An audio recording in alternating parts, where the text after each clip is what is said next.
Welcome friends, आप सभी का स्वागत है हमारी एक नई वीडियो में। आज की इस वीडियो में पढ़ेंगे हम क्लास 8th के चैप्टर नंबर 9 के बारे में, जिसका नाम है बीजीय व्यंजक एवं सर्वसमीका। तो आइए शुरुआत करते हैं इसकी। तो देखिए, सबसे पहले जो हमारा चैप्टर का नाम है वो है बीजीय व्यंजक एवं सर्वसमीका। तो यहाँ पर जो हमारा पहला टॉपिक है वो है बीजीय व्यंजक। जो हमारा व्यंजक है कि व्यंजक किसे कहते हैं, तो देखिएगा, गणितीय संक्रियाओं के साथ लिखे चर व अचर के समूह को बीजीय व्यंजक या फिर व्यंजक कहते हैं। उदाहरण के लिए समझ सकते हैं, जैसे कि x प्लस वाई, यहाँ पर x है और y भी है, दोनों अलग अलग लिखे हुए हैं लेकिन बीच में प्लस का चिन्ह है, तो ये बीजीय व्यंजक कहलाते हैं। यहाँ पर दूसरा है 5x वाई, तो यहाँ पर 5 है, x है, y है, ये भी एक व्यंजक है। यहाँ पर लिखा हुआ है 3x square Y minus 7x। इसके अलावा दूसरा है 3x बटे 4, या फिर यहाँ लिखा हुआ है 5x स्क्वायर बटे 3 प्लस 7। तो ये सभी जो हैं ये व्यंजक कहलाते हैं। व्यंजक में होता क्या है, चर होते हैं और अचर होते हैं। चर किसे कहा जाता है, यदि हम चर को समझें, जो चर होते हैं, चर उन्हें कहा जाता है ऐसी संख्याएं या फिर ऐसे चिन्ह जिनका मान निश्चित नहीं होता। वे चिन्ह या अंक जिनका मान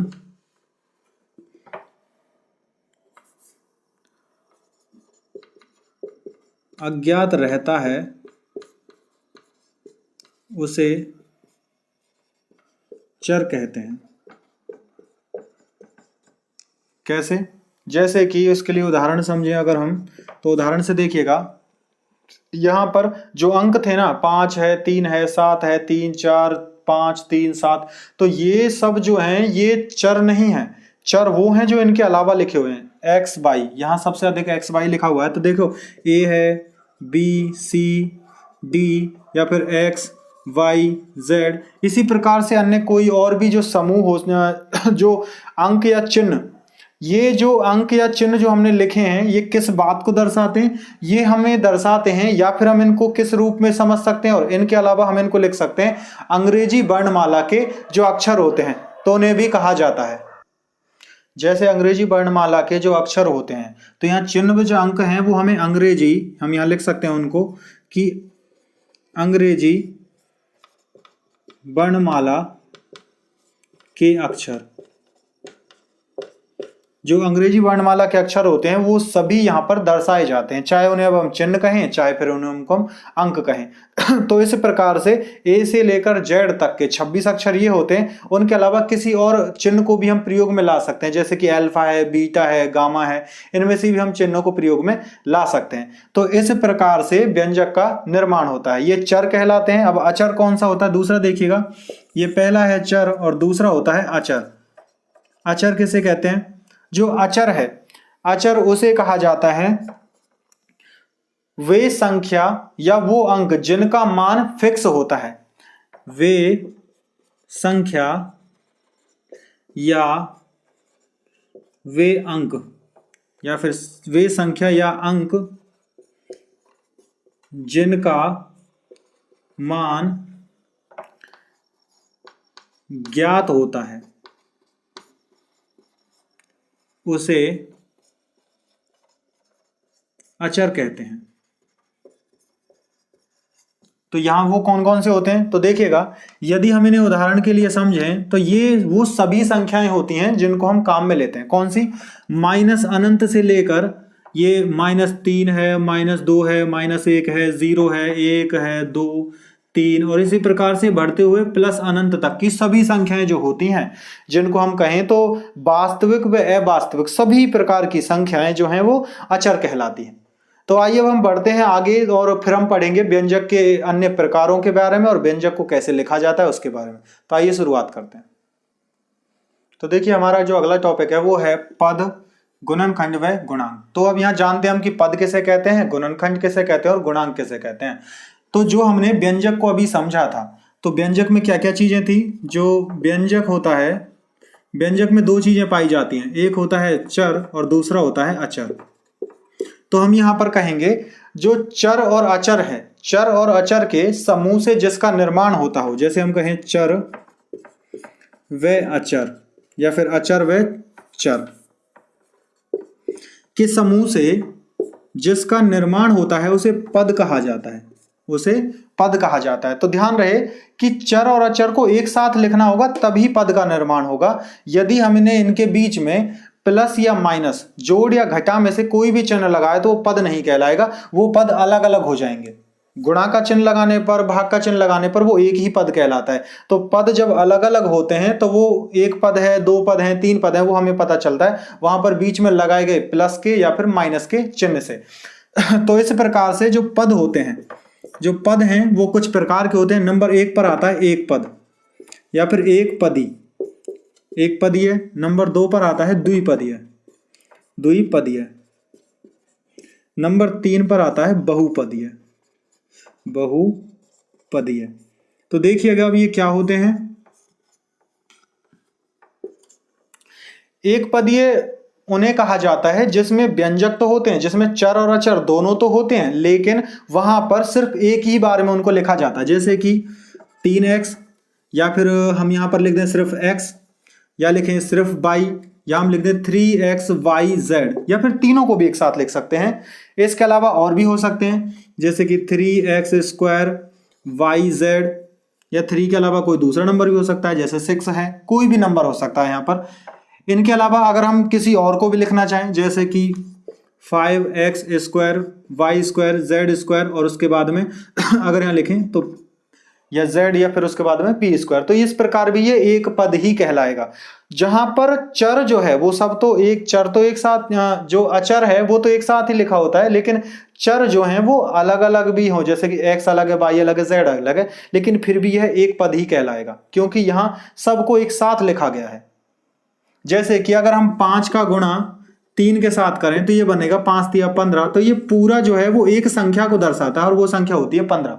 तो इसी प्रकार से यहाँ सभी जो अलग अलग संख्याएं जो लिखी हुई हैं, 3 अलग है, x अलग है, y अलग है, z अलग है, तो ये सब का जो अब हमने इनको लिखा है तो ये गुणा के रूप में लिखे हुए हैं, तो इनसे बनने वाली जो संख्या वो एक बनती है, वो कहलाती है 3xyz।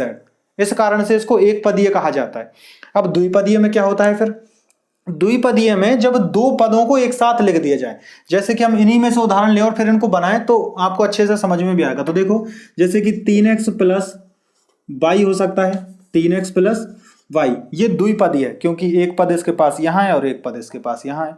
जिसके अलावा दूसरा हो सकता है a प्लस b, या हो सकता है x प्लस y, या हम कहें x माइनस y, या हो सकता है x माइनस 3xyz, या कोई ये दोनों भी प्लस के चिन्ह के साथ या प्लस या माइनस का चिन्ह हो सकता है। अब इसके बाद में जो द्विपदीय है, द्विपदीय के अलावा अगर हम बहुपदीय की बात करें तो बहुपदीय में क्या होगा?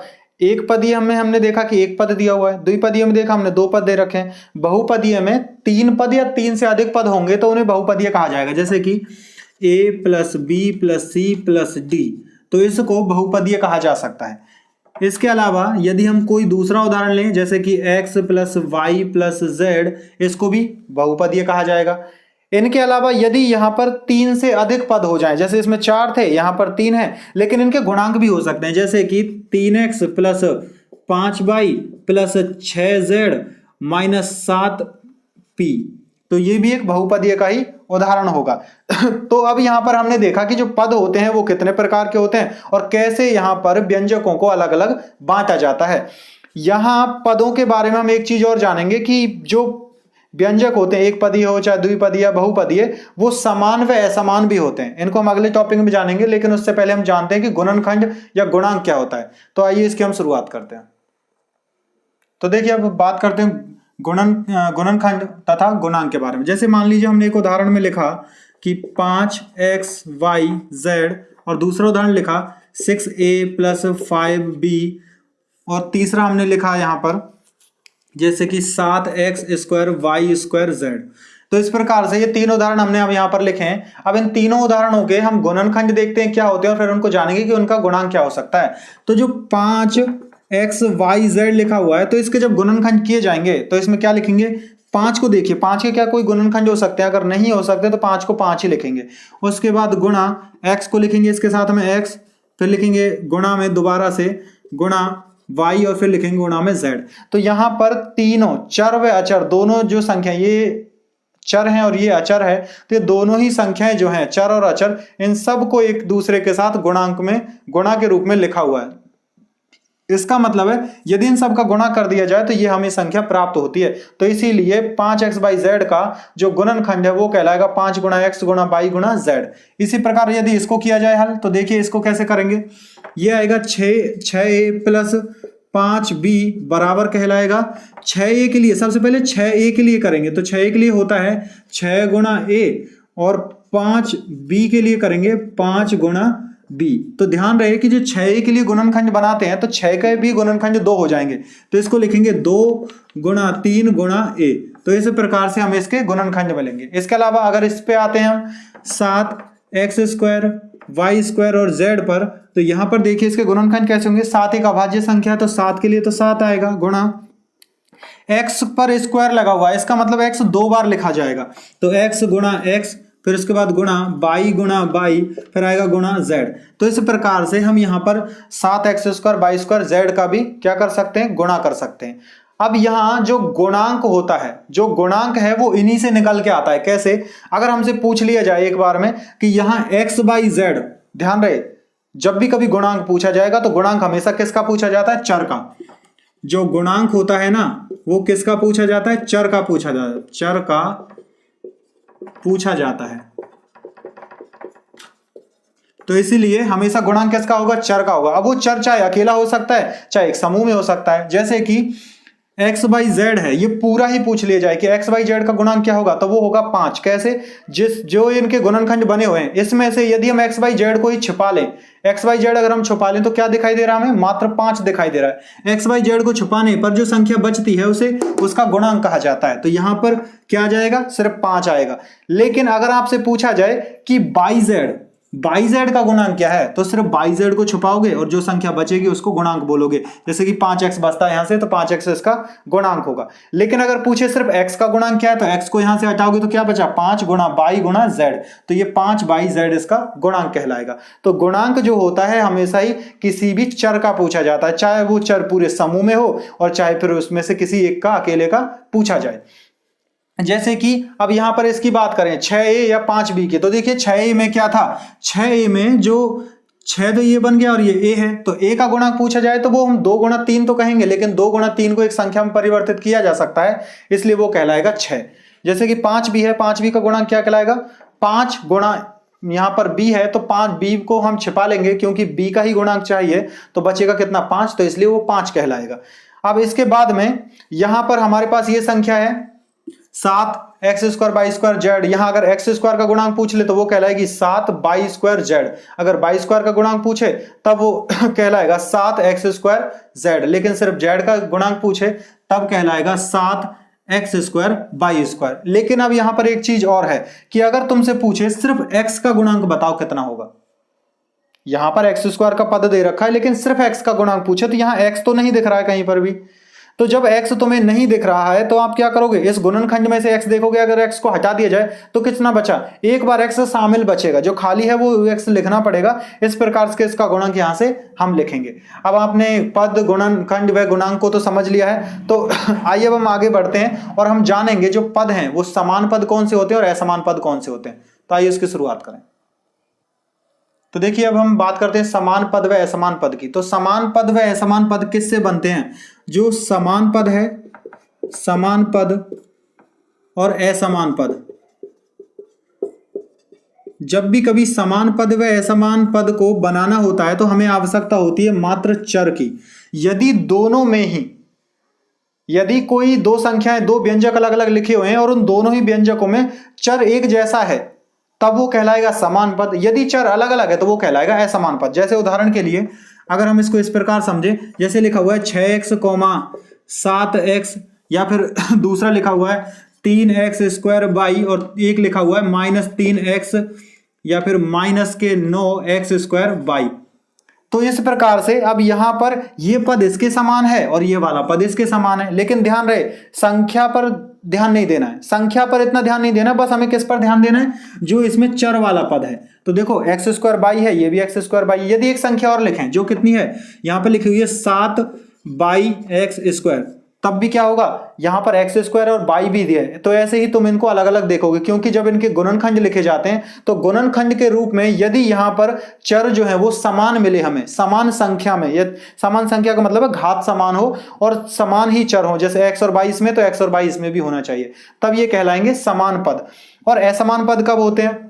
असमान पद इनको तब कहा जाता है जब दो ऐसे पद ले लिए जाएं जिनमें चर की संख्या भी अलग अलग हो और चर भी अलग अलग हो, जैसे कि या तो x 7x को और साथ में ले ली जाए 3x स्क्वायर बाई को, तो यहाँ पर x तो दोनों में है लेकिन यहाँ सिर्फ x तक ही है और यहाँ पर x स्क्वायर और बाई भी है, तो इसलिए ये कहलाएंगे असमान पद।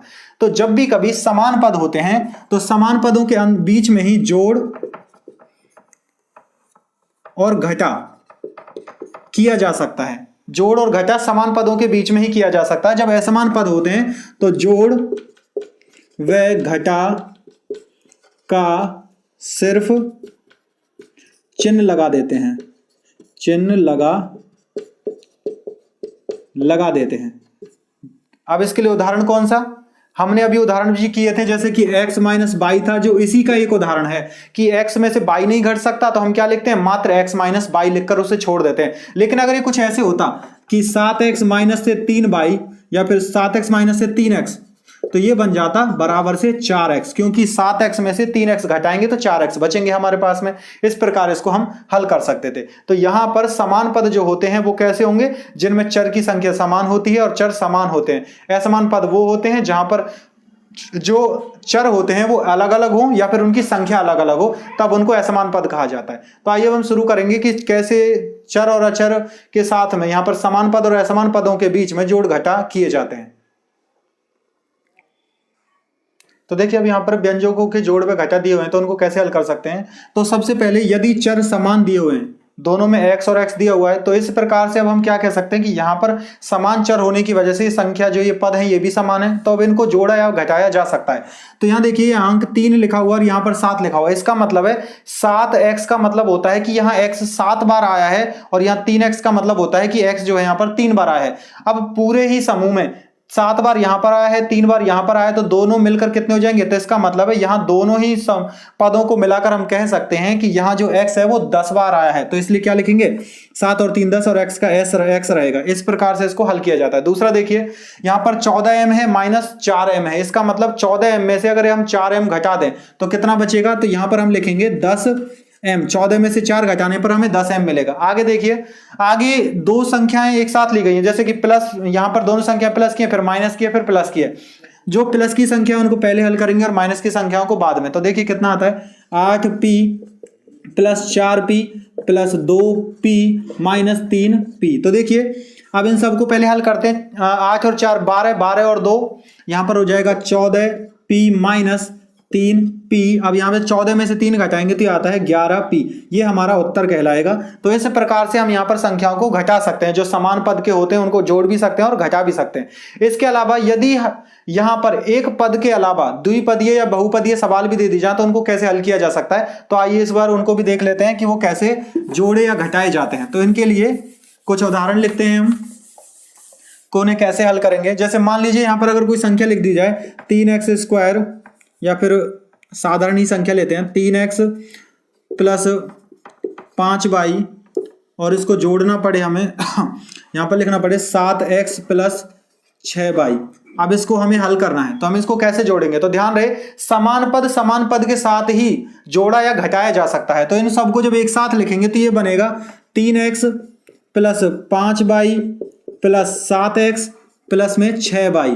तो अब इस प्रकार जब इसको लिखेंगे तो यहां पर से x वाला पद x वाले पद के साथ जुड़ेगा और y वाला पद y वाले पद के साथ जुड़ेगा। तो इस वजह से यहाँ 3x प्लस 7x बराबर मिलकर हो जाएंगे 10x प्लस में 5y प्लस 6y मिलकर हो जाएंगे 11y। इस प्रकार इस सवाल का जो है वो हमें हल प्राप्त होगा। यदि हमें यहीं पर इसी सवाल के लिए घटा करना हो तो कैसे करेंगे। जैसे कि यही सवाल है, दोबारा इसे करना है तो 3x प्लस 5y, यहाँ लिखेंगे 3x प्लस 5y, और इसमें से घटाना हो हमें दूसरा क्या 7x माइनस से 6y, तो यहाँ लिखेंगे 7x माइनस से 6y। तो इसमें प्लस है तो यहां पर भी पहले प्लस ही लिख लेते हैं, लेकिन अब घटाना था, बीच में चिन्ह माइनस का आएगा, तो क्या करेंगे इसके लिए, अब हमें यहां पर समान पदों को एक साथ लिखना पड़ेगा, तो हम लिखेंगे 3x। ध्यान रहे बाहर माइनस का चिन्ह है तो अंदर वाली संख्याओं के जो चिन्ह है वो परिवर्तित हो जाएंगे। कैसे लिखेंगे इसको, 3x प्लस 5y माइनस के 7x और माइनस के 6y। अब इसको इसके साथ हल करेंगे तो 3x में से 7x घटाएंगे तो हमें कितना मिलेगा, हमें मिलेगा माइनस के 4x, और 5y में से 6y घटाएंगे तो मिलेगा माइनस का सिर्फ एक y। तो इस प्रकार से हमारा जो उत्तर है वो ये कहलाएगा। अगर हम चाहें तो इसे ब्रैकेट में लिखकर इसमें से माइनस बाहर निकाल सकते हैं। माइनस बाहर निकालते ही ये बन जाएगा 4x और प्लस में y। तो ये इस सवाल का जवाब होगा। इसके अलावा अगर हम चाहें तो इनको एक दूसरे के साथ नीचे लिखकर भी हल कर सकते हैं, जैसे कि 3x प्लस 5y, और हमें क्या घटाना था, हमें घटाना है किसको, 7x, x वाली संख्या के नीचे ही x वाली संख्या लिखनी है, प्लस 5y को। तो आप देखिए अब इनके जब इन्हें घटाते हैं, जैसे हमने इनके चिन्ह परिवर्तन यहां बदले थे चिन्ह, वैसे यहां बदलते हैं, ये कहलाता है चिन्ह परिवर्तन। इसको हम कहते हैं चिन्ह परिवर्तन, इसे चिन्ह परिवर्तन कहा जाता है, और इसके बगैर ये सवाल नहीं किया जा सकता। आप देखिए इनके जो पहले चिन्ह थे वो नहीं गिने जाएंगे, बस जो अब नए चिन्ह इनको मिले हैं वही माने जाएंगे। तो यहाँ ये 6 था तो इसको भी 6 ही लिखेंगे। तो देखिए 5y माइनस के 6y, ज्यादा संख्या 6 की है इसलिए यहाँ पर 6 में से 5 घटाएंगे तो मिलेगा हमें 1y को हम लिखते हैं सिर्फ y, वो भी किसका, माइनस का। यहाँ पर 7x है वो भी माइनस का, प्लस का 3x है तो यहाँ बचेगा माइनस का 4x। तो इस प्रकार से हमें ये हल यहाँ से भी प्राप्त होता है जो हमें यहाँ भी प्राप्त हुआ था। फिर से माइनस बाहर निकालेंगे तो यहाँ क्या बचेगा, माइनस, और उसके बाद में 4x प्लस में y, और ये संख्या इस प्रकार से बन जाएगी। तो आप चाहें तो इस प्रकार से व्यंजकों के जोड़ व घटा कर सकते हैं। तो आइए अब इसके बाद हम जानते हैं कि कैसे व्यंजकों के गुणा जो गुणा है वो किए जाते हैं। करेंगे व्यंजकों के गुणनफल की, तो इसका गुणनफल कैसे किया जाता है। तो व्यंजकों के जब गुणनफल किए जाते हैं तो यहां पर ये हमें हमेशा ही ध्यान रखना है कि पद जो है चाहे वो समान हो या असमान, उनका गुणनफल किया जा सकता है। तो जो गुणनफल है वो किस किस में संभव है, समान में भी, समान पद व असमान पद दोनों में ही किया जा सकता है। तो देखिएगा अब यहां पर हम गुणा कर रहे हैं 4x का गुणा 3x के साथ में, तो ध्यान रहे, लेकिन यहां पर चर का गुणा चर के साथ में ही होता है। तो जो गुणनफल है, गुणनफल वो बराबर होता है चर गुणा चर, और वह दूसरा होता है अचर गुणा अचर। यह हमेशा ही ध्यान रखना है। और चर गुणा चर करने पर भी चर ही प्राप्त होगा, अचर गुणा अचर करने पर अचर ही प्राप्त होगा हमें। तो इस प्रकार से हल किया जाता है। तो देखो x का गुणा जब x से करेंगे तो x गुणा x करने पर x स्क्वायर आता है। ये घातांक में आपने पढ़ा होगा कि जहां पर क्या होगा, x के साथ में गुणा करने पर आधार समान है तो घातें जुड़ जाती हैं। तो इसकी एक घात है, एक घात इसके पास, तो 2 घात हो जाएगी और आधार वही लिखा जाएगा। इसके बाद में 4 का गुणा 3 से करेंगे तो आएगा 12, तो इसको लिखा जाएगा 12x स्क्वायर। ऐसा यहां देखिएगा, यहां पर हम अब यहां x बाई का गुणा x से करेंगे तो ये बन जाएगा x का तो स्क्वायर और बाई रहेगा। 7 का गुणा 5 से करना तो ये आ जाएगा 35। इसको इस प्रकार से हल कर देंगे। यहां देखिए, यहां 4x का गुणा 12x प्लस 3 से करना है, तो पहले 4x का गुणा 3 से करेंगे तो x का तो x रहेगा, 4 गुणा 3 करने पर आता है 12, उसके बाद प्लस का चिन्ह। अब आएगा 4x का गुणा x से करने पर आ जाता है x स्क्वायर, और 4 का गुणा 12 से करने पर आता है 12 चौक 48। इस प्रकार इसको हल कर दिया जाएगा। अब इसके बाद में यहां पर देखिए, अब हम x का गुणा a b से करें, a प्लस b से, तो x का गुणा a प्लस b से करने पर सबसे पहले x गुणा a से करते हैं तो बनेगा ax, x गुणा b से करने पर आएगा प्लस में bx, उसके बाद प्लस का चिन्ह है बीच में ये वाला तो ये लगेगा बाई का गुणा, अब हमें इससे करना है a से, तो ये बनेगा a बाई, और उसके बाद x का गुणा b से करने पर बनता है b बाई, सॉरी x का नहीं बाई का गुणा कर रहे हैं तो इस वजह से। अब देखिए यहां पर गुणा कैसे किया था, x का गुणा पहले इससे किया था, फिर x का गुणा इससे किया गया है, फिर बाई का गुणा इससे किया, फिर उसके बाद बाई का गुणा इससे किया गया है। तो यहां दोनों पद जो दिए गए हैं उन दोनों पदों का ही गुणा होगा, लेकिन यहां पर दिए गए प्रत्येक पद के साथ में हमें यहां पर कोई भी पद छोड़ना नहीं है। इस प्रकार से यहां पर इसको हल किया जा सकता है। तो ये आपके जो गुणनफल हैं वो इस प्रकार से किए जाते हैं। अब ये जो गुणनफल हैं ये एक पदीय, द्विपदीय, बहुपदीय सभी के लिए समान रूप से ही काम करते हैं, जिसमें चर को चर से गुणा किया जाता है, अचर को अचर के साथ में, और यहाँ पर समान पद हो या असमान पद दोनों का ही एक दूसरे के साथ गुणा किया जा सकता है। तो आइए अब हम बढ़ते हैं हमारे अगले टॉपिक की ओर, जिसमें हम जानेंगे सर्वसमीका कैसे कहते हैं और कौन कौन सी सर्वसमीकाएं होती हैं। तो देखिए अब हमारा जो टॉपिक है वो है सर्वसमीका। तो सबसे पहले सर्वसमीका जान लेते हैं किसे कहते हैं। ऐसा समीकरण जो चर के सभी मानों के लिए सत्य हो उसे सर्वसमीका कहते हैं। सर्वसमीका कौन सी होती है? जो मानक सर्वसमीका है वो इनमें से हमने तीन यहाँ पर लिखी है। पहली है a प्लस बी का होल स्क्वायर, दूसरा है a माइनस बी का होल स्क्वायर, तीसरा है x प्लस ए और x प्लस बी। इन दोनों का जब गुणा किया जाता है तब बनता है X square plus X square plus A plus B X और यहाँ पर ए बी। तो इस प्रकार से ये तीसरी सर्वसमीका बनती है। तो यहाँ पर ये अन्य और भी सर्वसमीकाएं होती है इनके अलावा। अब यहाँ पर हम जानेंगे कि कैसे सर्वसमीकाओं का क्या हल होता है इनका। तो पहली सर्वसमीका ए प्लस बी और इसका होल स्क्वायर, इसका मतलब है ए प्लस बी और दूसरा भी क्या होगा ए प्लस बी। अब हमें इनको गुणा करना होगा। जब ए का गुणा, जैसा कि अभी हमने एक सवाल करके वहां देखा था, तो ए का गुणा ए से होगा और दोबारा ए का गुणा बी से होगा। तो ए का गुणा ए से करने पर आता है ए स्क्वायर, ए का गुणा बी से करने पर आता है प्लस ए बी। उसके बाद प्लस का चिन्ह बी का गुणा ए से करने पर आएगा ए बी, या फिर उसको बी ए बी कह सकते हैं। अब बी का गुणा ए से कर दिया, बी का गुणा बी से करने पर आएगा हमारे लिए बी स्क्वायर। अब इसको कैसे लिखते हैं? इसको लिखते हैं हम ए स्क्वायर प्लस 2ab, क्योंकि ये दोनों जुड़ जाएंगे। समान पद हैं, ध्यान रखना क्यों जोड़े हैं, क्योंकि ये समान पद हैं। एक ab इसके पास है, एक ab इसके पास है, दोनों मिलकर 2ab बनाएंगे प्लस, और ये हो जाएगा b स्क्वायर। इस प्रकार से हमारी सर्वसमीका तैयार होती है। यदि हमारे सामने दे दिया जाए a प्लस बी का होल स्क्वायर, तो हम उसका उत्तर लिखते हैं a square plus 2ab plus b square. अब आगे बढ़ते हैं, अगला क्या होता है। ये अगला यदि हमें दे दिया जाए a माइनस बी और दूसरा भी दे दिया जाए a माइनस बी, दोनों ही दे दिए जाए तो इनका गुणा कैसे किया जाता है। तो सबसे पहले a का गुणा a से और a का गुणा फिर b से। तो a का गुणा a से करने पर तो a स्क्वायर, अब a का गुणा b से करने पर ध्यान रहे माइनस का चिन्ह है तो माइनस a भी आएगा, माइनस a b। अब माइनस b का गुणा a से करेंगे तो ये दोनों गुणा करने पर तो a भी ही आएगा a b, लेकिन माइनस का चिन्ह है तो पहले माइनस आएगा। अब माइनस बी का गुणा माइनस बी से करने पर माइनस और माइनस हो जाते हैं प्लस, और बी का गुणा बी से करने पर आता है बी स्क्वायर। दोनों को जोड़ेंगे तो यहां पहले तो इसको लिखते हैं ए स्क्वायर, ये दोनों जोड़कर हो जाएंगे माइनस के 2ab। क्यों होंगे? क्योंकि माइनस का एक इसके पास है और माइनस का एक इसके पास, तो दोनों के पास संख्या जो है वो माइनस की है, तो इसलिए वो जोड़ेगी तो, लेकिन माइनस में ही जोड़ेगी, इसलिए वो माइनस के 2 हो जाएंगे। फिर लिखेंगे प्लस और यहां पर बी स्क्वायर। ये हमारी दूसरी सर्वसमीका तैयार हो जाती है। तीसरा यह कैसे काम करता है। तीसरा देखिएगा, यदि हम x को गुणा इससे करें तो x प्लस ए और इसका गुणा करना पड़े हमें x प्लस बी से, तो कैसे हल होता है।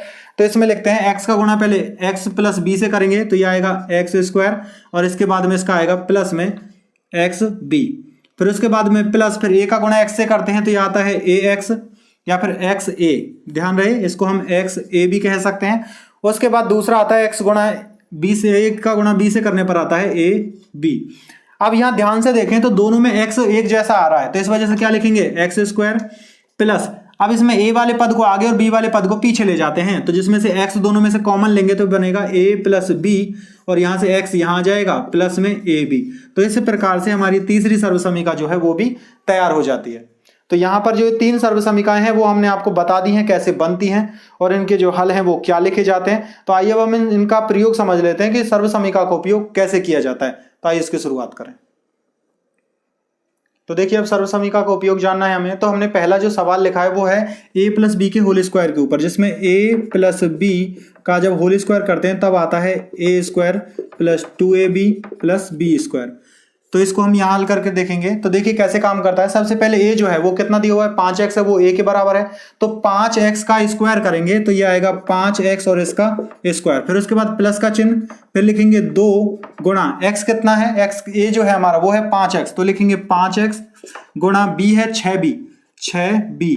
अब उसके बाद में प्लस b स्क्वायर का मतलब 6b का स्क्वायर करना है, 6b और इसका स्क्वायर करना होगा। अब इसे हल करते हैं। 5 का वर्ग करने पर तो आता है 25 और x का वर्ग करने पर आता है x स्क्वायर प्लस, यहां पर देखिएगा अंकों का गुणा करेंगे पहले हम, तो आएगा यहां पर 5 का गुणा 2 का गुणा 5 से करना है 10, 10 का गुणा 6 से करने पर आता है 60। उसके बाद x का गुणा b से करने पर आएगा xb। उसके बाद प्लस, अब 6 का वर्ग करना है और b का भी वर्ग करना है, 6 का वर्ग आता है 36 और b का वर्ग आता है b स्क्वायर। इस प्रकार से इस सवाल का हल ये कहलाएगा।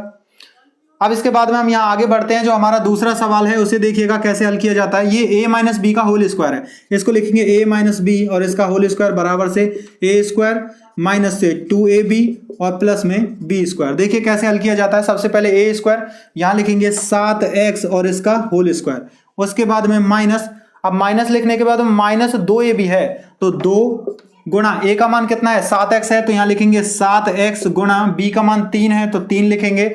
अब उसके बाद में यहां पर प्लस में b स्क्वायर है मतलब 3 का वर्ग करना है तो b अब इसके बाद में 3 का वर्ग कर देंगे। तो देखिए अब यहां पर हम क्या लिखते हैं आगे, अब 7x का स्क्वायर करेंगे, 7 का तो होता है 49 और x का हो जाएगा x स्क्वायर माइनस 7 गुणा 2 करने पर आता है 14 या फिर ऐसे कर सकते हैं 7 गुणा 3 करने पर 7 21, 21 गुणा 2 करेंगे तो 42 आएगा, माइनस का 42 और x का x आ जाएगा प्लस। अब उसके बाद यहां लिखते हैं 3, अब 3 का वर्ग करेंगे तो हमें मिलता है 9। तो इस प्रकार से इस सवाल का हल यहां से हमें ये प्राप्त होता है। आगे देखिए तीसरा सवाल है, ये सवाल जो है वो दिया हुआ है x प्लस a और उसके बाद x प्लस b के रूप में, जिसमें लिखा जाएगा x स्क्वायर फिर उसके बाद में a प्लस b और यहां पर x और उसके बाद में होगा ए बी।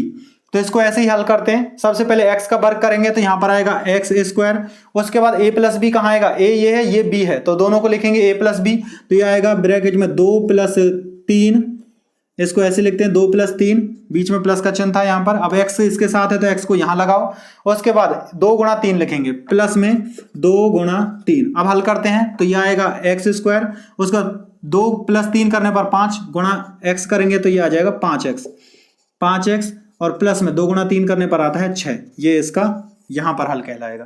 तो इस प्रकार से सर्वसमीका का उपयोग हम कैसे करते हैं, यहां पर दिए गए जो हमारे पद हैं, अब ये याद रखना है ये तो द्विपद के लिए था, अगर हम इसको चाहें तो एक पद के लिए भी त्रिपद के लिए भी कर सकते हैं या फिर हमारी सिर्फ गणितीय संख्याएं होती है उन सवालों को हल करने के लिए भी किया जा सकता है। जैसे एक उदाहरण के लिए बताते हैं, यदि मान लीजिए हमने संख्या लिखा 102 और आपसे कहा जाए इसका वर्ग करके दिखाओ तो इसका वर्ग करने में समय लग सकता है। इससे आसान तरीका क्या होगा, हम इसको तोड़ दें 2 भागों में, इसको लिखें 100 प्लस 2 और इसका अब वर्ग कर दें, तब क्या होगा यहां पर ये वाला सूत्र काम आएगा a square plus 2ab plus b square. तो क्या करोगे 100 का वर्ग करना है पहले, तो 100 का वर्ग 10,000, उसके बाद में प्लस 2ab, 2 का गुणा 2 से करेंगे 4, 4 गुणा 100 करेंगे 400 तो यह जाएगा 400 प्लस b स्क्वायर, इसका आएगा 4। तो इसको लिखेंगे पहले तो हम 10 फिर उसके बाद 4 फिर उसके बाद 0 फिर से 4, ये इसका उत्तर कहलाएगा 10,404 इस सवाल का उत्तर होगा। तो इस प्रकार से हम a प्लस बी का सूत्र भी काम में ले सकते हैं और a माइनस बी का सूत्र भी काम में ले सकते हैं। जो हमारा चैप्टर था बीजीय व्यंजक एवं सर्वसमीका वो हमारा यहाँ पूर्ण होता है। तो आज के इस वीडियो में इतना ही, फिर हम मिलेंगे आपसे एक नए चैप्टर के साथ में नई वीडियो में, तब तक के लिए धन्यवाद।